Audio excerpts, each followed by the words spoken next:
call this is to sell something worth buying. And I'm a big proponent in the why. Is anybody familiar with the TED Talk that a lot of people have talked about recently in the past few years, the Simon Sinek, the Golden Circle, answering the question of why?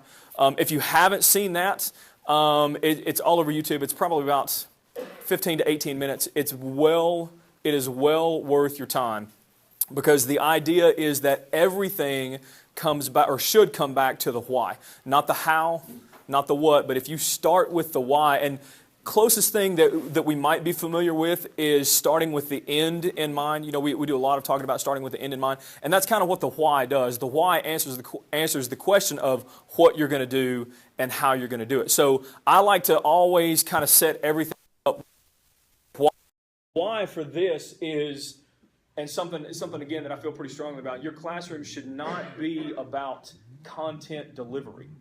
It should be about an experience that the students are going to enjoy and take with them.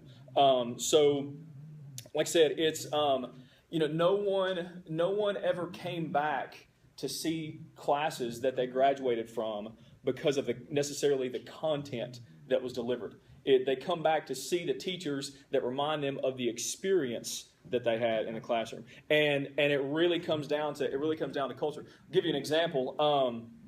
When I was in 11th grade, American history at Muscle Shoals High School, my teacher, Jeremy Jones, drove us nuts. At the time, we really didn't like it because it was kind of over the top, but there are things about that class that I will never forget. And one of the things that he preached day in and day out was his motto, his class motto. But it was more than just a classroom motto. It was everything. It was hard work plus self-discipline equals success.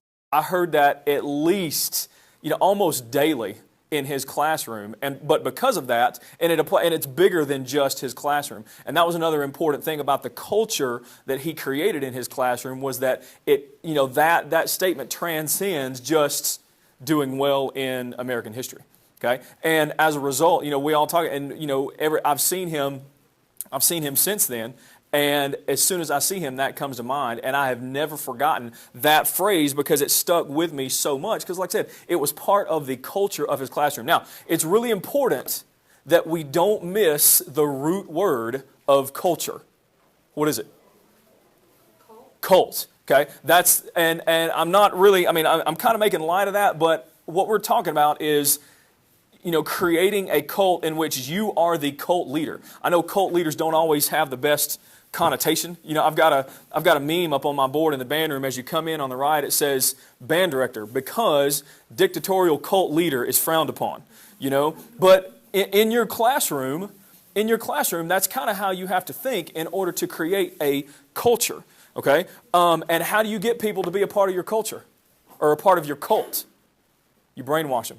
You straight up brainwash them. You make them believe that there is no other way to do it but this way.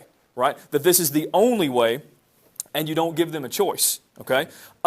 It's real. Now, how do you do that? Here's the big question. Okay? How do you create that culture in your classroom? I have no idea.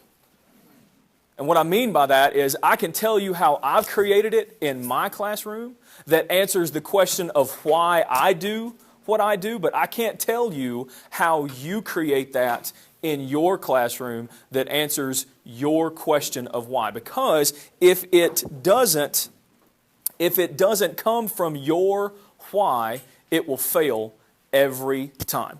And that comes from, when we go do things like the Pilot's Lounge, when we come to things like flight school and things like that, this is kind of, and I jokingly say this, but this is kind of my chance to kind of flip the table and tell you what we do in the band world, and then see if you can figure out how to do it in your classroom. Because a lot of times, we come to flight school and things don't always directly apply one-to-one to what we do in the band room, but it's my job to figure out, how is this going to work? How can I use this in my classroom, in that culture that I'm building? So, like I said, I can tell you some things that I've done to create that, but it's going to be up to you, because like I said, if it doesn't come from your why, then my cult may not work in your classroom. Okay, so starting with Be the Example, in the Liberty Middle School band room, January 2012 is where this started.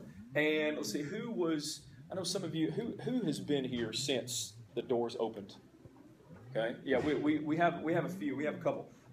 So I, as the band director of a school that didn't exist yet, I had to create this program in the minds of people that, and this program that didn't exist yet. So what we started with parent meetings in the Liberty Band Room, okay? And I started with these 3 words, okay?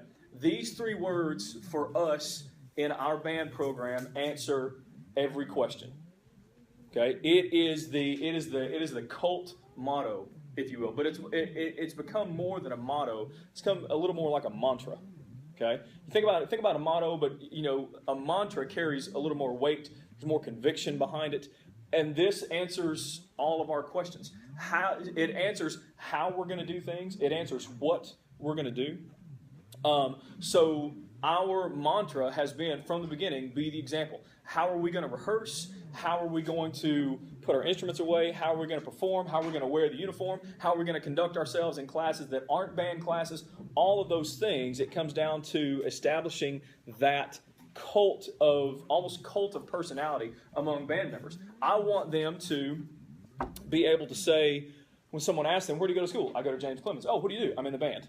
Immediately. I want that to be their identity. Now, I get that your class might not lend itself to them defining their identity, but that doesn't take away from the experience that we should be trying to create for them. And some of you already do this, and I know because I hear students talking about your classes as they come in and leave, okay? Just last block, we finished up in AP Music Theory, and as people were walking out, I heard some of my students talking about, yeah, she has us doing this, and they were talking about how hard it was, but they were talking about it favorably. I mean, students talk a lot, and they don't really understand. I mean, they can talk about how hard something is, but you can tell by their tone that they are enjoying the experience that teachers are providing for them. And that's what it really comes down to. So starting with this, and I know it's just a motto, okay? But we also have this, okay? Excellence, integrity, and unity are those 3 pillars of what we do. Okay, we've got them up on the windows in the band room. If you've ever been in the band room, when you walk in, you look to the left. There's those 3 key words because it's part of our culture. Okay, and I want that to be just embedded in everything that we do, so that they can't miss it. Now, does anybody remember the book on procedures by Harry Wong? Was it like the First Days of School? Thank you. Great book. And I think it should still, and I think that book came out, let's say I started teaching in 2001. That book came out around that time, I guess, early 2000s. I still think it should be like required reading because it's great. However, with all due respect to Harry Wong, procedures are not the end-all, be-all, okay? I prefer to seek traditions, okay? But procedures are great, but they're a terrible sales pitch. Hey, come to my classroom and you'll put your pencil away this way every time, and you'll turn your papers in. I mean, those procedures are great, and they're necessary, because without them, we have chaos. But procedures don't bring students back to see you after they graduate. Traditions do. Okay? So, again, it's about creating that culture. So, like I said, and we all, and at the end of the year, it's typical we have students come back to see us and things like that. But why are they coming back to see you? Because they remember you, and they remember the experience that they had in your class. Now, talking about traditions, this is how we end. Oh, I got to turn my volume up. This is an example of a video I took last July. This is how we end every full group rehearsal, and think about how many rehearsals the band has. Okay. We rehearse, as far as like in the fall with the marching band. We rehearse as a full group twice a week after school. We dismiss this same way after every football game. We dismiss this same way in the band room after every competition. Every time we have an event, every time we are together before we dismiss, we have this. And don't get me wrong, I'm not here to tell you that every kid does this every time with 100% enthusiasm. You know, I'll see them kind of going through the motions sometimes, but they still do it. And without fail, we do it. Okay? Now,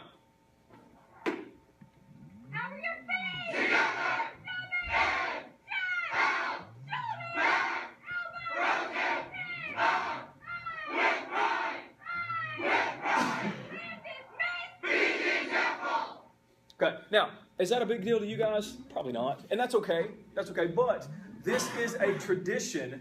This is a tradition that we have. Okay? And there was one time that I can remember that we just had a terrible rehearsal. Students not paying attention, not getting after it, you know, and things like that. And I dismissed the band without doing this. And that was probably the most effective discipline I've ever done, by not allowing them to dismiss in this fashion, because I withheld a tradition from them. And you would have thought that I would have sold their cat on the black market or something. Okay? But it just goes to show you how powerful traditions in your classroom can be when you create this environment that everybody is on the same team. Now, one thing that you can do, like I said, I can't tell you specifics of how to create this in your specific classroom, but one of the things that I want you to try to figure out how to do is to create the win-win scenario.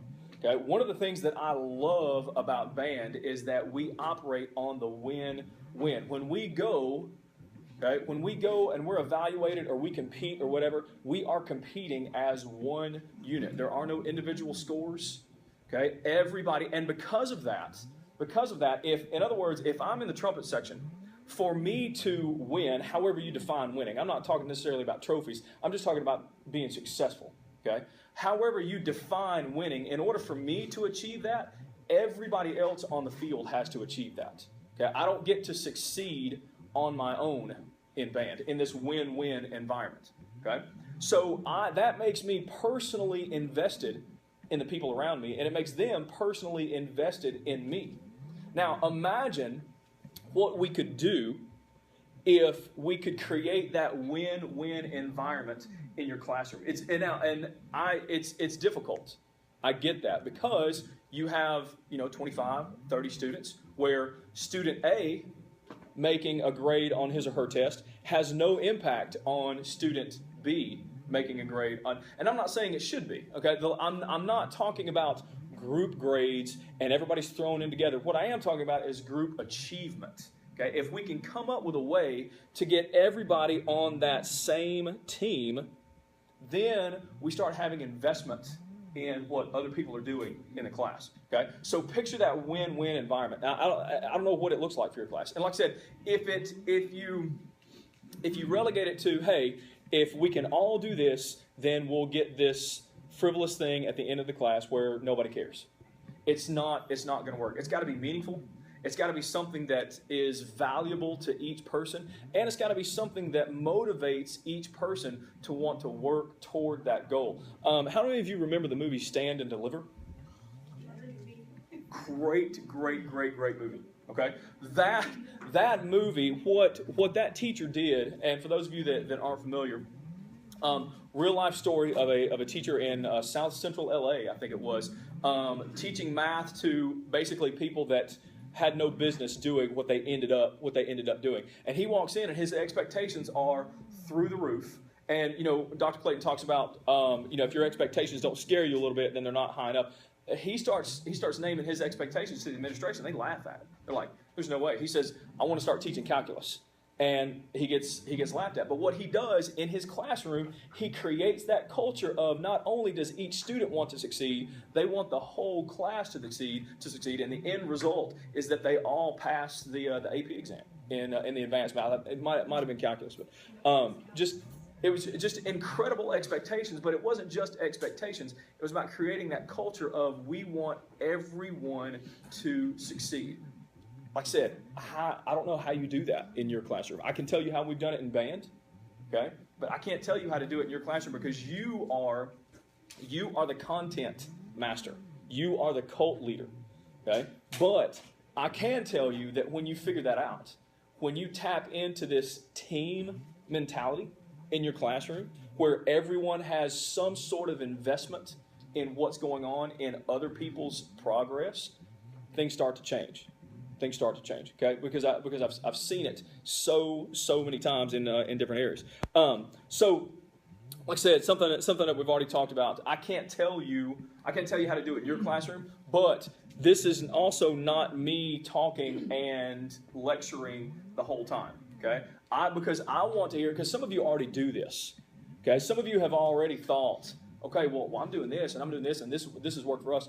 I want to hear, after you guys have kind of put your heads together, I want to hear what you guys are doing, because there are other ways to do this. And like I said, what we do in band may not work in your specific classroom, okay? So talk. I want you guys to get, because listen, we all know as teachers that students are going to remember a lot more about what the students themselves say than what the teacher says, okay? So just take a minute, talk about this idea and how it might look in your classroom, and then I want to hear from you guys, because I want to tell stories the next time I get to do this about how, well, this teacher does this and it took off. Okay, ready to go. Thank you.